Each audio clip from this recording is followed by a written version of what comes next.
שאל. בתחום אחר שפחות קשור לספורט, אנחנו זכינו לאחרונה באליפות אירופה. הנה סלע ועומר נבו, אלופי אירופה בדיבייט. שלום, בוקר טוב. בוקר טוב. שלום. יש לציין שלמשפחה משותף, אתם אחים. נכון. נכון. וככה בעסק משפחתי נוסעים להתווכח מול אנשים ברחבי העולם? אנחנו... בטח ארוחות שישי אצלכם זה מכה. זה נורא. אנחנו נוסעים לעשות את הדיבייט ביחד. אנחנו למדנו את אותו התואר באוניברסיטה, שנינו. אנחנו משרתים בצבא באותו המקום בדיוק. מה זה באוניברסיטה? בני כמה אתם? אני בן 26. כן. ואני בן 22. למעשה ההבדל העיקרי בינינו הוא הזקן והמשקפיים. אבל למעשה אמרתם לעומת משהו פחות ספורט, דיבייט האמת הוא דווקא, אמנם אין בו פעילות גופנית, אבל הוא ספורט לכל דבר. הוא מקבל לא מעט פעמים, מקבל תמיכה ממשרד החינוך והספורט וכו'. דווקא... איך הגעתם לזה בכלל? כן. לא, השאלה שלך יותר טובה, השאלה שלכם יותר טובה. מה היה הנושא שנתן לכם את התואר? הנושא בגמר שבו ניצחנו היה האם אלוהים קיים. זה קליל כזה, נושא פשוט. ממש שטויות. אנחנו הוגרלנו להיות בצד שנגד שאלוהים קיים. אז בכלל מצוין. הישראלים נגד אלוהים, מעולה. אז כן, אז מה שאני צריכים לעשות זה באמת לבוא ולהסביר. למה אלוהים לא קיים? למה נראה לנו שבעולם, כמו שהוא נראה, כנראה שניתן להסיק שאלוהים לא קיים? שמה התנאים? איך החוקים של הדיבייט עובדים? בגדול לכל צד יש 4 דוברים שמתחלקים לשתי קבוצות. כשלכל דובר יש 7 דקות לדבר, שם שלו שהוא יכול לדבר כמה שהוא רוצה, ואפשר גם באמצע להפריע לאנשים עם שאלות או הערות באמצע. כל עוד מקבלים רשות כמובן, לא כמו... טוב, אז כאן אנחנו נעשה מיני דיבייט, בתקווה שנגיע לשני נושאים. נתחיל בנושא הראשון, נושא אקטואלי, כל אחד מכם מקבל דקה, נתנו לכם את הנושאים לפני ממש... הנושא הראשון, טורקיה, האם לנסוע או לא לנסוע בתקופת החגים? נכון, אז אני אתחיל בלמה לא לנסוע לטורקיה בתקופת החגים. כל פעם כשאנחנו נוסעים לטורקיה, אנחנו ממש לוקחים כסף מידיים ישראליות ומעבירים אותו לידיים טורקיות. הסיבה שאנחנו רוצים להפסיק את הדבר הזה כרגע היא משתי סיבות שונות ושני דברים שונים שזה יעשה. קודם כל, טורקיה, כשהיא עוינת עכשיו את ישראל, כשהיא מנסה לפגוע בישראל ולקעקע את מעמדה של ישראל, אנחנו לא רוצים לחזק אותה בזמן הזה ולהקל עליה לעשות את זה, כי גם זה משפר את המצב הכלכלי, וגם המצב הכלכלי נותן להם כוח פוליטי, אבל יותר מזה, חשוב להעביר להם מסר. חשוב להגיד שגם אם להנהגה הפוליטית יש הרבה שיקולים דיפלומטיים ומנסים להגיע לרגיעה, כשהם אגרסיביים מול ישראל, יש לזה מחיר, יש לזה משמעות, שכשהם חושבים בפעם הבאה, האם להיות יותר בעד ישראל או להיות יותר נגד, שידעו שיש לזה השלכה, העם הישראלי ידאג להחזיר את כבודנו ולא לתת להם לעשות דברים האלה בלי להיפגע גם כלכלית מהעובדה הזאת. יפה, ואפילו נשארו לך, יש עודף. תרצה למסור דש למישהו? אז כן, דש לכל האנשים שאני מכיר, ושלום במועדון, אני בעצם באוניברסיטת תל אביב. למה לא כזה? עכשיו...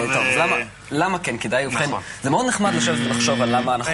רגע, הנה השלום של ערוץ. שבאזר, זה יופי. ויש לך דקה... האמצעים הטכנולוגיים, הם משהו. יש? בבקשה. טוב, אז זה מאוד נחמד לשבת לחשוב מה מגיע לטורקיה ומה אנחנו רוצים לעשות להם, אבל יותר חשוב לזה, מה יהיו ההשלכות לישראל.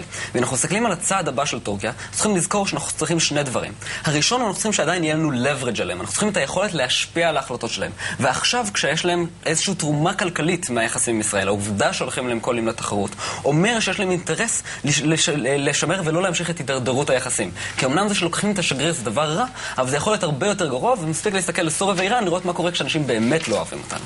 ולכן אנחנו רוצים שלא ימשיך את ההידרדרות, אנחנו לא יכולים לזרוק את כל הדברים, לזרוק ככה את כל הקלפים ולשבור את הכלים. אנחנו צריכים לדאוג לזה שלא ירצו להמשיך את האינטרס. אבל חוץ מזה, מה עושה תיירות? הרי תיירות אומרת שאנשים ממדינות שונות שלא פוגשים אחד השני בדרך כלל, כן נפגשים על בסיס יומיומי, רואים אחד השני, רואים את המשפחות, רואים את המבלים ורואים שיש שם אנשים אמיתיים. וככה מזהים בעצם שבאמת אלה אנשים בני אדם אמיתיים שיכולים ככה, שחשוב להתחשב בהם, ואז שקוראים להרג של כל, להרוס את ישראל וכולי, אז מבינים שיש גם צד שני, וכל הסיבות האלה חשוב לנסוע לטורקיה. יפה מאוד. חבר'ה השופטים? אני רוצה להזמין אותם להצטרף למשלחת. אני אתן להם, הנושאים כבר יש אותם מראש, אני מכיר את כל השאלות ששואלים כבר מראש. אולי גם תמצאו את עצמכם בסופו של דבר בטורקיה. אני אשמח מאוד. אבל חייבים להצטרף לנושא הבא, כי הוא באמת נושא מעניין הרבה יותר מאשר טורקיה. קרמבו.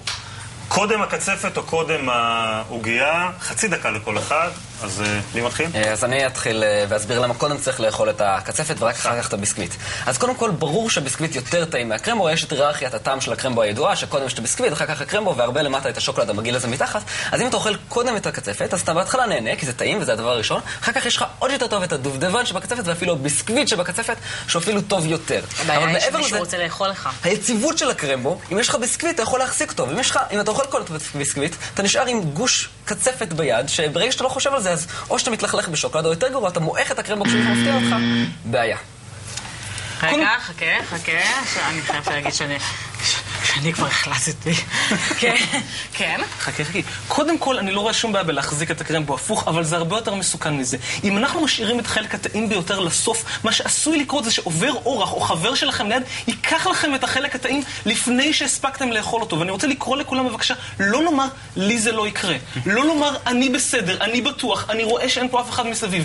דווקא האנשים השעננים, שמשאירים את החלק הכי חשוב לסוף, הם האנשים שנפגעים, ואחרי זה בוכים, כי החלק שהם חיכו לו כל כך הרבה, ככה גדולה האכזבה שהם לא מגיעים לאכול אותו. וואו. הוא בא לי קרמבו? כן. איתן? אני קניתי את זה, כן. יש לי ביסקוויט קודם. זה שלי זה לא יקרה, קנה אותי.